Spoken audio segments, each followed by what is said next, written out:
566 ভূমি ও গৃহহীন পরিবারকে জমিসহ ঘর হস্তান্তর করলেন প্রধানমন্ত্রী শেখ হাসিনা। একই সাথে 26 জেলাসহ আরও 70 উপজেলাকে ভূমিহীন মানুষমুক্ত ঘোষণা করা হয়। এ নিয়ে বিস্তারিত জানাতে লালমনিরহাটের কালীগঞ্জ উপজেলা থেকে যুক্ত হচ্ছেন সহকর্মী আমিরুল বাপ্পি এবং সিলেটের ওসমানীনগর থেকে যোগ দিচ্ছেন গোলজার আহমেদ। প্রথমেই যেতে চাই আমিরুল বাপ্পির কাছে। বাপ্পি, এ পর্যায়ে লালমনিরহাটে কতটি পরিবারকে জমিসহ ঘর হস্তান্তর করা হয়েছে এবং তাদের মধ্যে নিশ্চয়ই উৎসাহ উদ্দীপনা কাজ করছে, কেমন অবস্থা দেখছেন বিস্তারিত জানাবেন।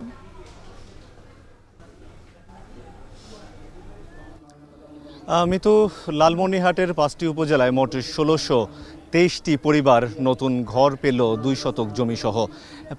এই জমিগুলো ঘরসহ আনুমানিক দাম স্থানভেদে 5 থেকে 10 লাখ টাকা পর্যন্ত, অর্থাৎ কয়েকদিন আগেও যাদের কিচ্ছু ছিল না তারা এখন লাখ টাকার ঘরের মালিক।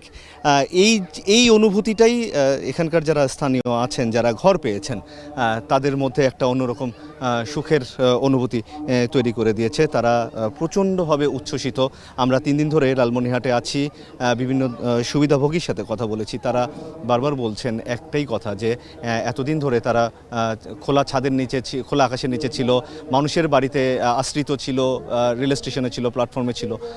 এখন তাদের যে নিজেদের ঘর হয়েছে, এই ঘরে তারা অন্তত শান্তিতে ঘুমাতে পারবেন রাতে। এবং পাশাপাশি যেটি হয়েছে যে প্রত্যেকটি বাড়িতেই বাগান করে দেওয়া হয়েছে কৃষি বিভাগের তরফ থেকে। সেখানে তাদের নিত্য প্রয়োজনীয় যেসব খাবার, সবজি, ফলমূল এগুলোর উৎপাদনের ব্যবস্থা করে দেওয়া হয়েছে। সুতরাং তাদের সেই দিক থেকেও কিছুটা তারা স্বাবলম্বিতা অর্জন করেছেন। আমরা এরকমও দেখেছি যে বাড়ির পাশে ছোট্ট একটু জায়গা আছে, সেখানে একটি গ্যারেজ বানিয়ে কাজ করছেন, অর্থাৎ তার কর্মসংস্থানেরও সুযোগ হয়েছে। অর্থাৎ এই যে উপকারভোগীদের মধ্যে যে উচ্ছ্বাসটা, যে স্বাবলম্বিতার যে সুযোগটি, এটি অনেক বড় আকারে দেখা দিয়েছে এখানকার স্থানীয়দের মধ্যে। আমি নারীদেরকে দেখেছি যে তারা সেলাই প্রশিক্ষণ নিয়ে মহিলা বিষয়ক অধিদপ্তর পক্ষ থেকে যেসব সেলাই মেশিন পেয়েছেন সেগুলো দিয়ে তারা কাপড় সেলাই করে সেখান থেকে আয় করছেন, স্বাবলম্বিতা অর্জন করেছেন। ছোট বাচ্চাদেরকে নিয়মিত স্কুলে পাঠাচ্ছে, যারা হয়তো ছিন্নমূল হয়ে ঝরে পড়ার একটা সংখ্যা ছিল, সেই সংখ্যাটি এখন আর নেই বললেই চলে। এরকম অনেকগুলো জায়গায় আমি ঘুরেছি লালমনিরহাটের গত 3 দিন ধরে।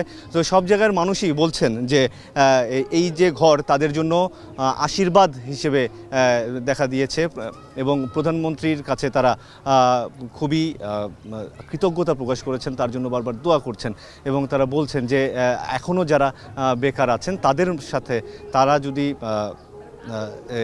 এর কর্মসংস্থানের আওতায় চলে আসেন তাহলে আর একটু ভালো হবে। এবং এর পাশাপাশি যেটি তো মিতু, এই ছিল লালমনিরহাট থেকে আমার কাছে সবচেয়ে অবস্থা। আমরা একটু চলে যেতে চাই, গোলজার আহমেদ আছেন সিলেটে, সেখানকার কি অবস্থা। গোলজার, আপনার অবস্থা জানাবেন, ওখানে কীরকম উৎসব আমেজ দেখছেন? ধন্যবাদ আমিরুল বাপ্পি। আসলে সিলেটেও একই অবস্থা এবং বিশেষ করে গত বছর মাননীয় প্রধানমন্ত্রী সিলেট জেলাকে ভূমিহীন মুক্ত হিসেবে ঘোষণা করেছিলেন। কিছু বাকি ছিল, যেটি সিলেটের 4 উপজেলায় বিয়ানীবাজার, বিশ্বনাথ এবং ওসমানীনগর, কোম্পানিগঞ্জ সহ প্রায় 183টি পরিবারকে আজকে ঘর হস্তান্তর করা হয়েছে।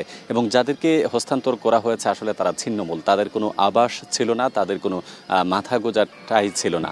তো আমরা যতটুকু কথা বলেছি, এখানকার উপকারভোগী যারা আছেন তাদের সাথে আমরা কথা বলেছি। তারা যেটি বলছেন যে আসলে অসহায় অবস্থায় যখন মাননীয় প্রধানমন্ত্রীর যে সদ ইচ্ছার কারণে তারা আজকে নিজেরা জমির মালিক হতে পেরেছেন, একটি ঘর পেয়েছেন, পাকা ঘর, এবং পাশে কিছু খালি জমিও রাখা হয়েছে যাতে তারা কোনো কিছু করতে পারেন।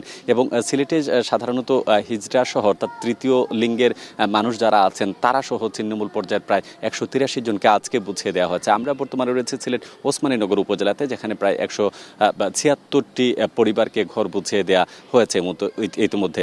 ওসমানীনগর উপজেলা পরিষদের যে মিলনায়তন, সেখানে সর্বশ্রেণী পেশার মানুষের উপস্থিতিতে তাদেরকে হস্তান্তর করা হয়। এবং মানুষের যে প্রত্যাশা যেটি ছিল যে সরকার যখন তার দেশের নাগরিক ছিন্নমূল অবস্থায় থাকবে, তার দাঁড়ানোর মতো সুযোগ থাকবে না, সরকার পাশে দাঁড়াবে। তো সেই প্রত্যাশিত সুযোগ পেয়ে তারা আসলে সরকারের প্রতি খুবই কৃতজ্ঞতা প্রকাশ করেছেন এবং আন্তরিকতার সহিত তারা বলছেন যে এই উপকার তারা জীবনেও ভোলার নয় এবং রাষ্ট্রের একজন নাগরিক হিসেবে তাদের যে মৌলিক অধিকার সেটি সরকার ফিরিয়ে দিয়েছে। সুতরাং সব মিলিয়ে আসলে উৎসবমুখর পরিবেশেই এই আয়োজন চলছে, এখনও চলমান রয়েছে। তো আজকে যে ঘর হস্তান্তর প্রক্রিয়া সেটি শেষ হয়ে গেলে সিলেটকে ইতিমধ্যে আসলে যে ভূমিহীন জেলা হিসেবে ঘোষণা করা হয়ে গেছে ইতিমধ্যে, এবং আর কেউ ভূমিহীন থাকবে না। তারপরও জেলা প্রশাসন, বিভাগীয় প্রশাসন বলছে তারপরও যদি কেউ বাকি থাকেন তাহলে তাদেরকেও নানানভাবে সরকার যতটুকু উপকার করছে তারাও ততটুকু করবেন। তো এই ছিল আমার কাছে। আমি চলে যাচ্ছি স্টুডিওতে মিতুর কাছে। মিতু। ধন্যবাদ গোলজার। আশ্রয়ণ প্রকল্পের আওতায় 18,566 পরিবারকে ঘর প্রদান করেছেন প্রধানমন্ত্রী